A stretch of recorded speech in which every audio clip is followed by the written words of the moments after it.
So it's Microphone Monday, and we're doing something very different. I normally do not talk about new microphones, but there is a microphone that I feel is worth talking about right now. It is called the Nordic Audio Labs NU24K. I was given a prototype to do some testing on, and it has blown my mind. Martin Cantola, who designed it and also designed the Amphion speakers, if you know them, who is just an audio genius, wanted to just come up with a completely new concept for microphones. And one of the requirements was he wanted to make a solid state mic that he thought sounded and behaved like a tube mic. And it's also transformerless and surface mount. So it's very easy to manufacture, and the price point stays at a very reasonable place. He also came up with a brand new capsule design, and I cannot show you because of the sputtering. You won't see it, but normally on a condenser capsule, you just see uniform rows of holes which are all the same size, and this thing looks like the came out of the Fibonacci sequence or something. I don't know where he dreamed this up, but it is absolutely a different approach, and it sounds incredible. So how incredible? Let's start tackling the sound. So we have some heavy hitters up here to see when we think of like what's a great tube mic. We have a 67, we have a 47, we have a 251. But let's start out just comparing to some solid state mics. So we have here the Longevin CR3A, which I covered once, which was something that Manley Labs took a Chinese-made mic and sort of upgraded it, but it's a K87 type capsule, and I actually think these sound better than U87s. Every time I've had an 87 here that I thought I wanted to keep, I shouted out against this and sold the 87. So let's see, what is the Nordic Audio sound like against the CR3A? Now we have the CR3A. Well, there's definitely some difference in the top end there that you can hear. But one of the big differences, and one of the things that blows my mind about the Nordic, we're going to go back to the Nordic, and we're going to use the word two a lot, because two tells you a great deal about not only transient response, but frequency response. So Nordic Audio 222. As I move away from this microphone, 22222222222, the high-end response pretty much stays the same. There is some proximity effect in the low end, but the top end has a great deal of reach. It's kind of incredible. How does the Longevin do in that respect? 1 2 2 2 2 2 2 2 2 2 2 2 2 2 2. You can hear that. You really need to be within 5 or 6 inches to get the top end, as opposed to the top is still there on the Nordic from that. This sounds fuller.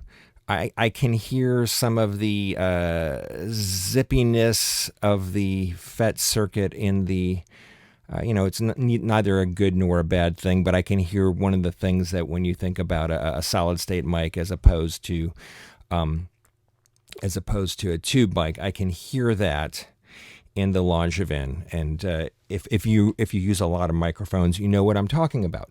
So what's a really great, revered solid state mic that you see me using all the time? It's the 414 EB, which has the last revision of AKG's CK12 capsule, which is the same thing in the 251 and the C12, but it's tuned with a little more low end, but it has that nice top end of those other mics. So let's go with the Nordic 121212 against the 414. I'll give it a little more gain. 1 2 1 2 414 1 2 1 2 1 2 Nordic 1 2 1 2 1 2 414 414 1 2 2. That's that's a nice smooth top end. 1 2 2 2 2.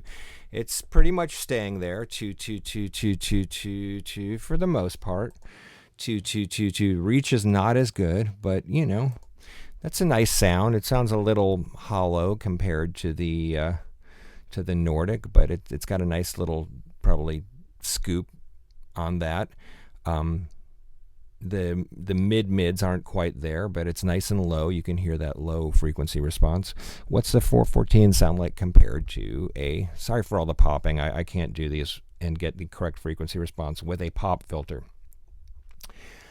The 414, here's the 414 versus a 251. Oh, that's a big deal in terms of top end response. You can hear that. And a lot of that is due to the circuit, because these capsules really are tuned to top end in the same way. And but the low end, you can hear that low end difference between that and that. So how is the reach on the 251? That is 1 2 2 2 2 2 2 2 2 2 2. That is pretty, it's there. But this is a boy, talk about a sexy top end. That is just airy. How airy is the Nordic? Not as airy, but it is, the top end is very respectable. And again, you have that reach. And the way it is filling in those other frequencies as opposed to the amount of phase shift in the CK12, and where that is a different flavor. Also, you don't even want to know what these things go for now. You need to remortgage your house.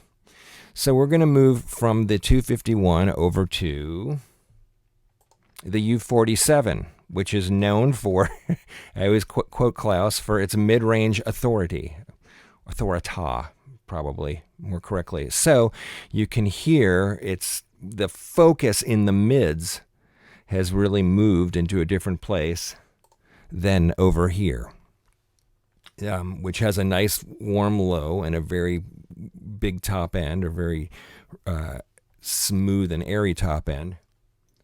But the 47 has now, and I'm going to let you know, I test a lot of microphones for people. I have shot these out against dozens of other microphones. This is one of the best sounding 251s in terms of its top end you will find. And this is among the best in terms of 47s on top end. There's a couple that are a little brighter. It's unusual to find them. 47s can, I'm going to say maybe 30% have this top end, but they tend to be a little bit more mellow on the top end. But this is pretty good for a 47, and the lows and mids are exactly where you want it. And what's the reach like on this? 1 2 1 2 2 1 2 2 2 2 2 2 2 2 1 2 2 2 2 2. It's very dependent on on proximity. 1 2 1 2 2. Even though the mids stay in a nice place, but if we go back to the Nordic, 1 2 1 2 1 2 2 2. So in terms of how much of each of these sounds is the tube circuit and how much is the capsule itself, let's go back to the 414 just for giggles. 1 2 1 2 1 2 1 2. There's just a lack of certain type of excitement going on there. There is certainly more excitement in the Nordic. And this is a very exciting 47. I had a 49 up earlier that has kind of like a run-of-the-mill 47 capsule, and it was just going to look silly how unexciting it was, but its function is a different thing for that purpose. So how about a 67? This is what a 67 sounds like. This is actually a really nice U67 capsule, but the U67 circuit has a type of low pass filter in it that shelves off the high end. And this is what you're left with. And that was by design. And it has a very nice, round, robust sound. Not as aggressive as the 47. This is my favorite guitar amp microphone in a number of things. But they are dark in comparison. But, where's that 1 2 2 2 2 2 2 2 2 2? There's just no snap on them. 2 2 2 2 2 2 2.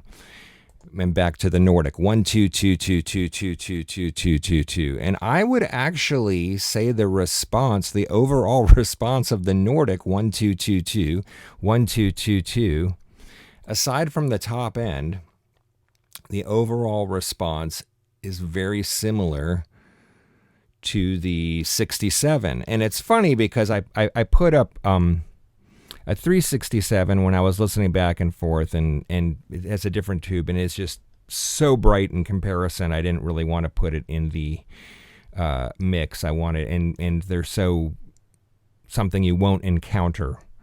But definitely not as bright as a 367 or 269, which is an identical circuit that people know about if you're a mic freak.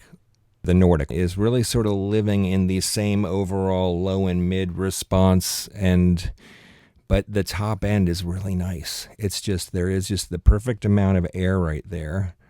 And what's great about this reach that I keep talking about is I can move a singer or an instrument back and take advantage of the low-end contouring from the proximity effect.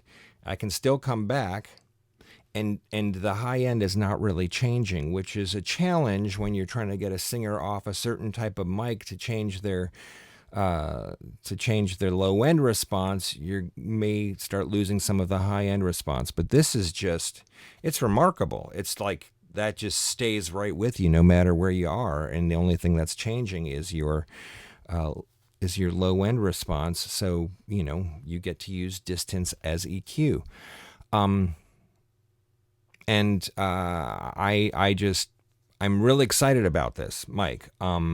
I may have to get a few for the studio because, and this circuit is blowing my mind. And terms of what is possible as a solid-state transformerless circuit, and also how reasonable that can make something, and to think about the various capsule configurations that this can come in. And in the meantime, congratulations, Martin. This thing is really astounding.